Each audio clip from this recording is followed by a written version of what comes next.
Welcome to the show. Today we're talking Billy Joe Saunders defending his WBO middleweight crown against David Lemieux. And if you like what you hear, please consider hitting the subscribe, comment with who you're picking, because this is going to be a pick 'em fight, and also think about giving a thumbs up. So as I say, this is all about Billy Joe Saunders, David Lemieux, for the WBO World Middleweight title. Huge fight coming at the end of the year. One of the bigger fights left in just the last few weeks of 2017. And this, on the face of it, is a genuine 50-50. Billy Joe Saunders is a fighter I've always liked. Billy Joe Saunders, and here in the UK, when we had those Olympians that turned pro with DeGale and Frankie Gavin, Gavin didn't actually compete, if my memory serves me correctly. But obviously we know DeGale was the gold medalist. We know that Billy Joe Saunders, I think he might have been bronze, if my memory serves me correctly. But when they burst onto the scene, Frank Warren, I think, was in charge of the three of them.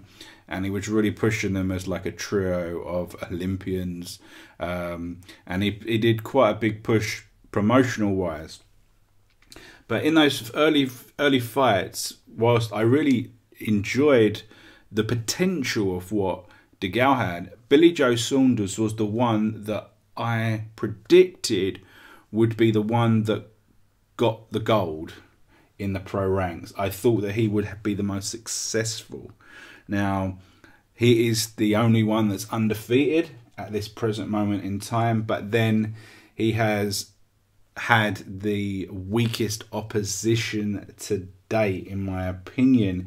He's kind of, whilst he has fought 25 times, he's had large periods of inactivity, and a lot of people have said that he's just not committed enough to the cause. Whether that's true or not, who am I to say? But we know that 2 years ago he won the WBO title against Andy Lee, including dropping him early on. He then, once he won that, this is 2 years ago, he's then defended that twice against kind of middle of the road opposition. Now, people are not too happy about that, but then I suppose there has been a lot of things that have possibly got in the way. We're talking about the whole Triple G story. Who was he going to fight? I mean, I think there were so many possibilities for Triple G over the last 2 years. And I think that Saunders probably was one of them. I believe that Triple G actually, the fight was put to him and he turned it down for one reason or other. I think he was looking for the Canelo fight, the big Canelo fight. And obviously that happened. We're assuming that we're going to see a rematch there. So kind of, these fights have been out of reach. Some of the other guys have kind of been out of reach. And I think also the performance that Saunders put in his first defense was pretty poor. And a lot of these other guys just looked at it and thought, we can't sell this as a huge fight. And for me, this is why we've ended up with Lemieux. And Lemieux is a very credible opponent. Very credible opponent. And in fact, a lot of people have him as the favourite. Okay? Him as the favourite. Now, Lemieux is an interesting character because he is a murderous puncher. He is a murderous puncher.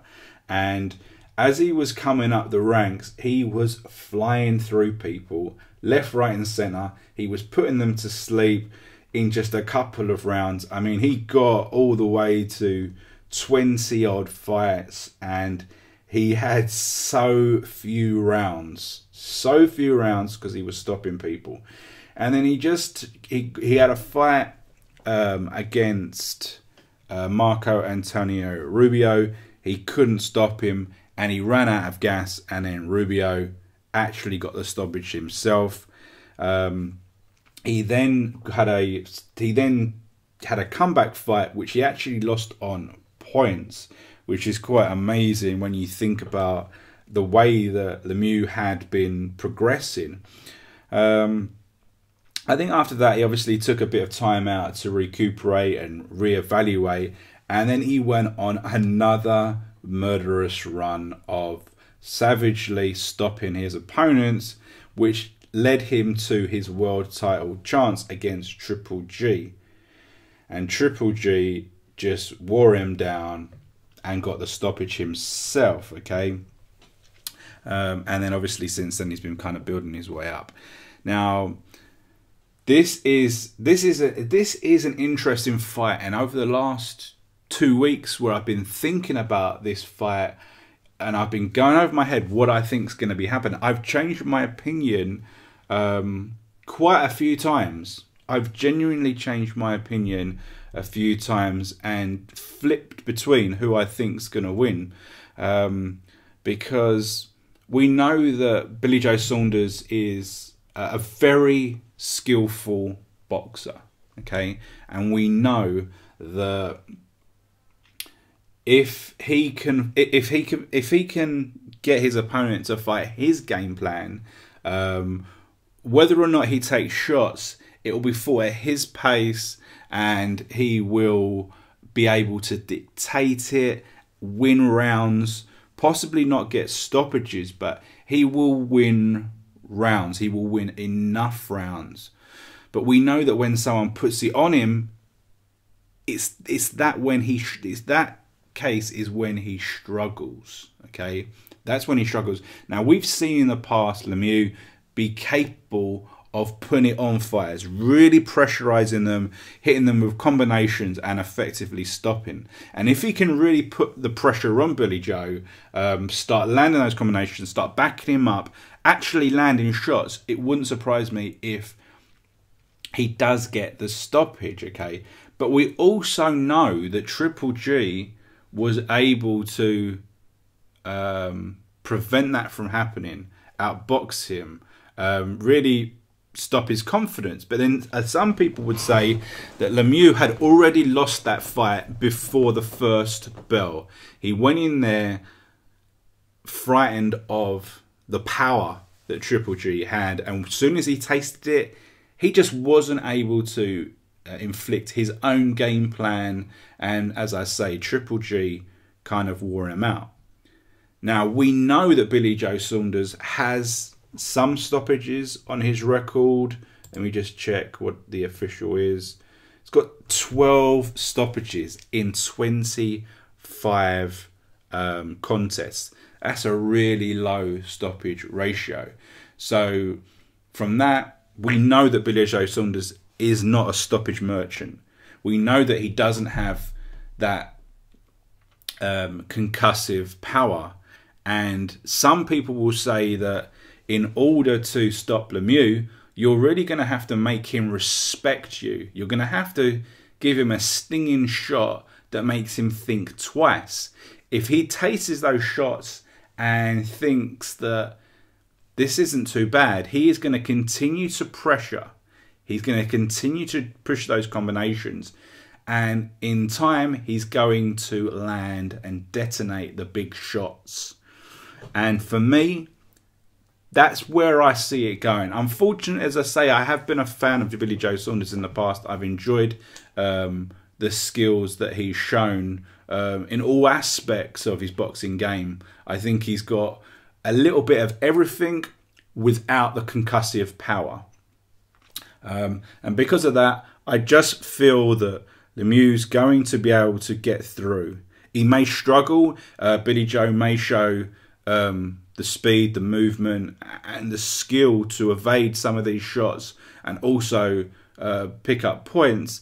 But I just feel that eventually, I mean, we saw how he kind of deteriorated in the Chris Eubank fight many years ago, different type of fighter and everything.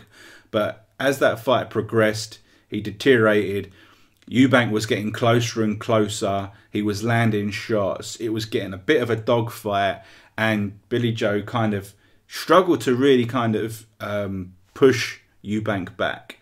And it wouldn't surprise me if we see something like that. Whether it'll be a dogfight, probably not. But I just feel that Lemieux will get closer. He'll be able to tee off at some point, and we have just seen that amazing power that can turn anyone's lights out. So I'm gonna kind of go with Lemieux to win this, to take the WBO strap off of him. I mean, I wouldn't be too excited about him going up against Triple G again. I think Triple G would beat him again. So I can't see that happening. But I mean, who knows? I mean, we've got to look forward to that rematch if it happens. Canelo Triple G. I mean, it has to happen. I mean, it would be good to see that rematch again. But there you go. I mean, that's what I think about Billy Joe Saunders against David Lemieux. We're going to see that in just a couple of weeks. It's out in Canada as well, which is obviously plays into the hands of Lemieux. He's fought majority of his career there, whereas Billy Joe has, for my knowledge, just quickly check, he's fought 100% in the UK so far. So that will make a difference. I mean, it will. The fan base, the whole the training camp, going out there, it will have some form of effect on it. Now, looking at the odds, I think when I looked at the odds, they were so close I couldn't quite work out who the bookmakers were favouring, because they were both negative and very, very close. So, I mean, that shows you that this is a close fight. The bookmakers aren't quite sure what way it's going to go. These are the fights that we want to see. We want to see fights where we don't quite know. We're guessing. We're really having to analyse the styles of the fights, what they've done in the past, how they've dealt with controversy, whether they've stood up to pressure or whatever it is. I mean, these are the fights that we want to see. So I'm really excited that this fight is happening. And if Billy Joe wins, I mean, it's going to open some doors for him for some bigger fights, whether that's a rematch with Chris Eubank down the line, whether it is Triple G, whether it's Canelo, whether it's one of these other big guys, the Charlo brothers, whoever it is. There's big fights on the horizon, unifications. But that's it. As I say, I'm veering towards Lemieux in this one, just by like that 1%. Anyway, that's been this video. I hope you've enjoyed it. Who are you picking? Let me know in the comments, and I'll see you soon.